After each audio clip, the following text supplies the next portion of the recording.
Bienvenue dans le podcast Dans la tête des tueurs.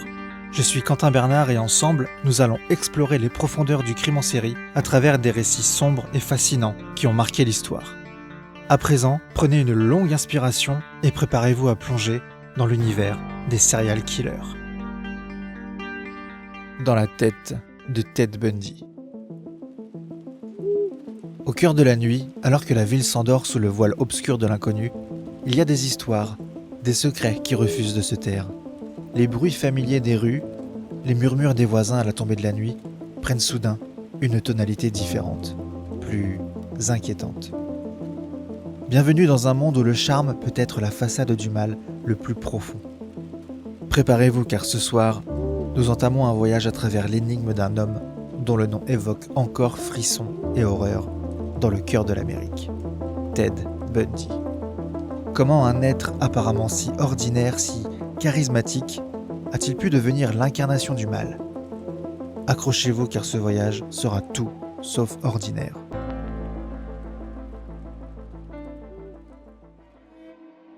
Pour comprendre la descente d'un homme dans l'abîme, nous devons retourner à ses racines, à son enfance.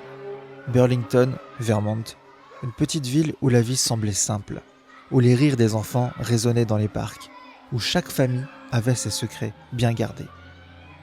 C'est ici que le 24 novembre 1946 naît Theodore Robert Bundy. Son enfance à première vue ressemblait à celle de nombreux enfants de l'après-guerre. Mais sous cette façade de normalité se cachait un labyrinthe de mensonges et de déceptions.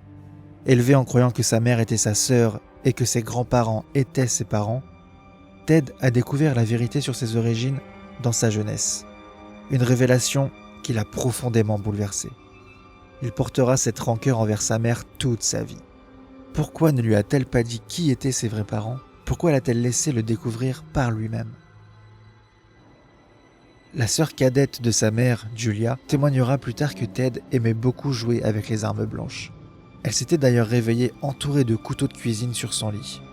Ted, 3 ans, debout devant elle, sourire sur le visage. Il arrivait également très souvent à Ted de parler seul. Pourtant, à l'extérieur, il était un homme charmant, doté d'une intelligence vive et d'un sourire magnétique. Personne n'aurait pu imaginer que derrière ce masque se cachait un tourment grandissant, un mal qui se préparait à éclater. Mais quand et comment ce mal a-t-il vraiment commencé à prendre forme ? Qu'est-ce qui a poussé Ted à franchir la ligne entre l'ordinaire et l'inhumain ? À mesure que les années 70 avançaient, une ombre inquiétante s'étendait sur le nord-ouest pacifique. Des journaux commençaient à être parsemés de titres alarmants. Une jeune femme disparue ici, une autre là. Le modus operandi semblait étrangement similaire. Des femmes aux cheveux longs, raides, la raie au milieu, souvent aperçues pour la dernière fois à proximité d'un homme charmant, bien habillé, parfois avec un plâtre à la main ou semblant avoir besoin d'aide. Il se fait aussi parfois passer pour un membre des forces de l'ordre. Et alors que les jours devenaient des semaines et les semaines des mois, la liste des disparus continuait de s'allonger. Linda Ann Haley, Suzanne Rancourt, Brenda Ball, Georgianne Hawkins, autant de noms qui sont devenus des échos douloureux de vies brisées. La police était sur les dents, des portraits robots circulaient mais le mystère s'épaississait. Qui était ce prédateur qui semblait choisir ses proies avec tant de précision et les attirer dans sa toile avec tant de facilité ? La réponse à cette question allait bientôt bouleverser une nation entière, révélant une face cachée de l'horreur. Une que personne n'aurait pu imaginer. Mais avant d'y arriver, d'autres âmes seraient prises et d'autres cœurs brisés.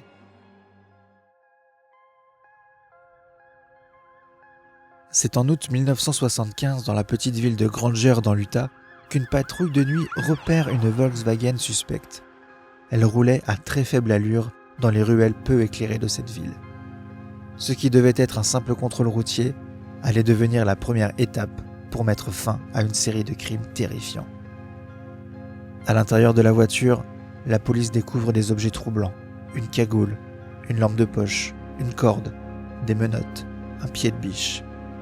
L'homme au volant ? Ted Bundy. L'arrestation a semblé mettre fin au cauchemar pour beaucoup.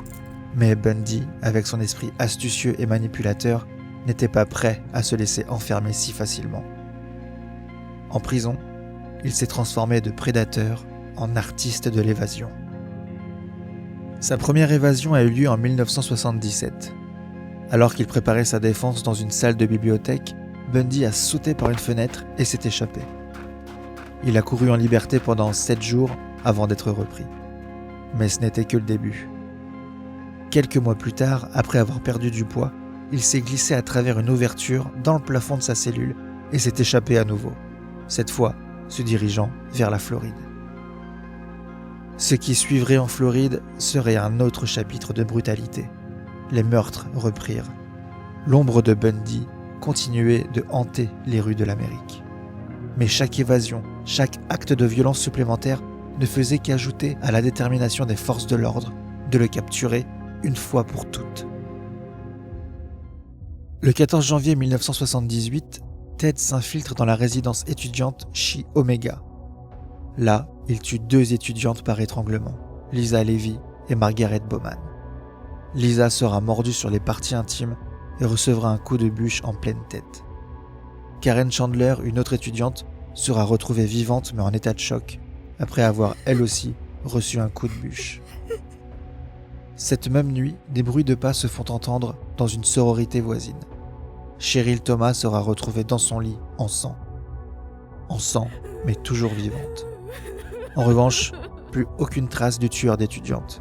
C'est comme cela que les médias appelaient Ted Bundy. Toujours en 1978, une jeune fille de 12 ans disparaît près de son école. On retrouvera le corps de la petite Kimberly Leach en pleine décomposition 2 mois plus tard. Les examens montreront qu'elle a été égorgée et qu'un couteau a été utilisé à plusieurs reprises sur ses organes génitaux. Kimberly sera la dernière victime de Ted Bundy.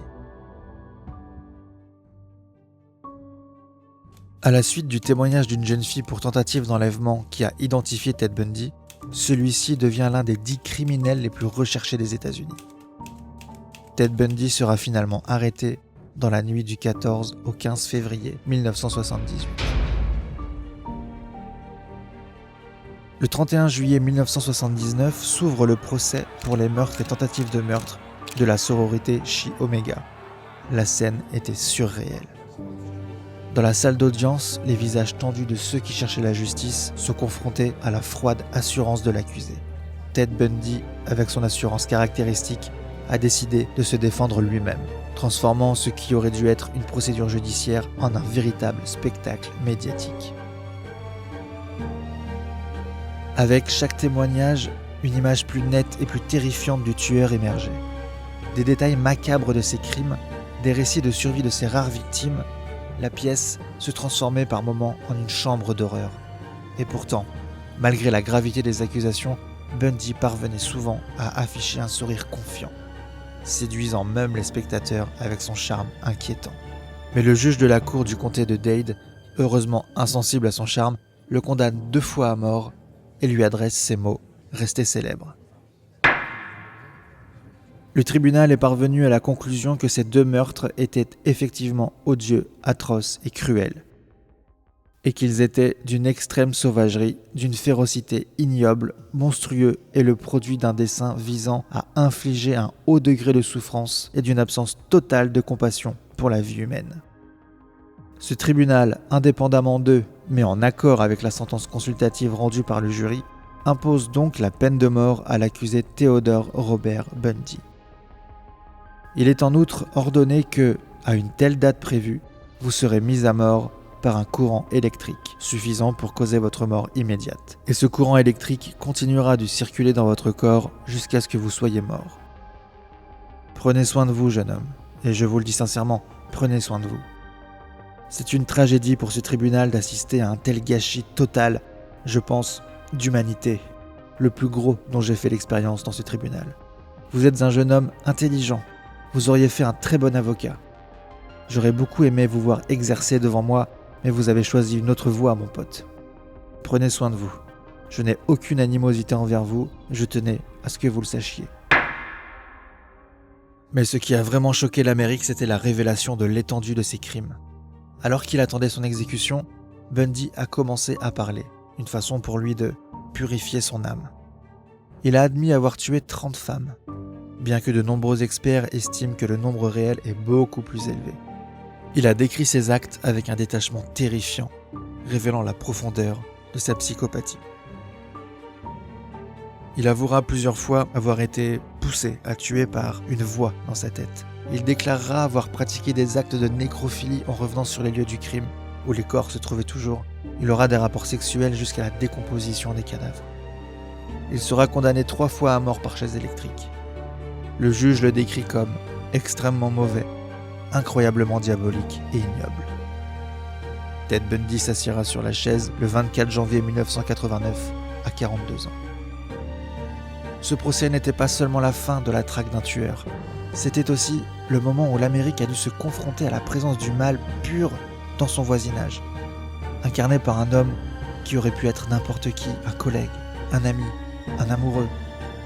L'époque de l'innocence était révolue. Depuis le couloir de la mort, Ted Bundy proposera son aide pour la recherche et la capture d'un tueur en série qui sévit dans l'État de Washington. Il écrira ce qui suit. « Ne me demandez pas pourquoi je pense être un expert dans ce domaine, acceptez simplement que je le sois, et nous partirons de là. » Dave Recher et Robert Keppel acceptent cette aide précieuse car Ted connaissait bien les motivations, le comportement et même les mécanismes de pensée de ce tueur en série. Il invitera les inspecteurs à retourner sur les lieux où les cadavres ont été retrouvés, persuadé que le tueur lui-même y retournerait pour revivre ses crimes. Le profil dressé par les inspecteurs grâce à l'aide de Bundy mènera bien plus tard à l'arrestation de Gary Ridgway, le tueur de la Green River. Le profil correspondait. Un homme qui obtenait la confiance de ses victimes, un homme qui avait besoin d'attention, de contrôle, et fier d'avoir commis tous ces actes horribles. Un profil similaire à celui d'un certain Ted Bundy. Il est difficile de mettre des mots sur la terreur et la fascination qu'a suscité Ted Bundy. Son histoire nous rappelle que le mal peut se cacher derrière les visages les plus séduisants, dans les lieux les plus inattendus. Mais au-delà de la frayeur se pose une question fondamentale. Comment un être humain peut-il en arriver là ? Il faut savoir qu'après son exécution, le cerveau de Ted Bundy a été analysé par les scientifiques. Ils voulaient découvrir si des lésions auraient pu exister et expliquer le comportement d'un tel personnage.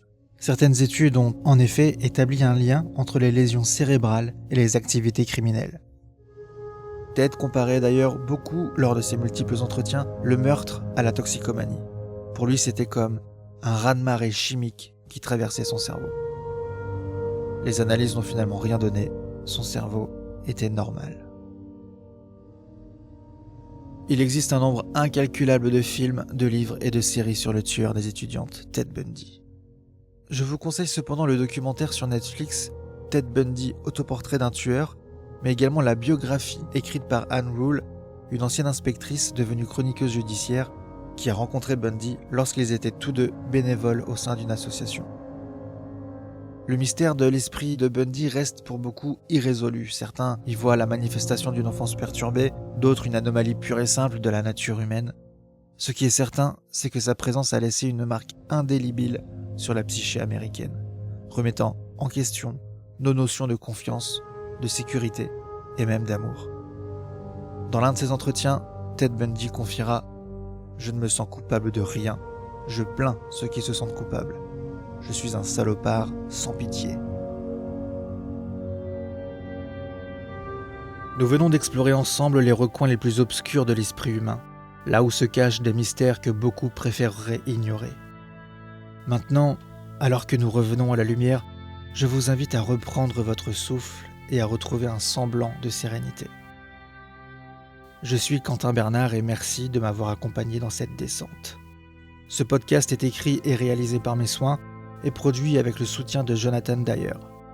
Je tiens à remercier notre sponsor Datamantia.com. C'est une boutique en ligne qui vend des vêtements, des accessoires et décorations uniques autour de nombreux thèmes, comme le cyberpunk, le dark fantasy et bien d'autres. Je vous invite à aller jeter un coup d'œil parce que c'est vraiment cool ce qu'ils font. Merci à tous pour votre fidélité, je vous dis à très bientôt pour une nouvelle plongée en apnée dans la tête des tueurs.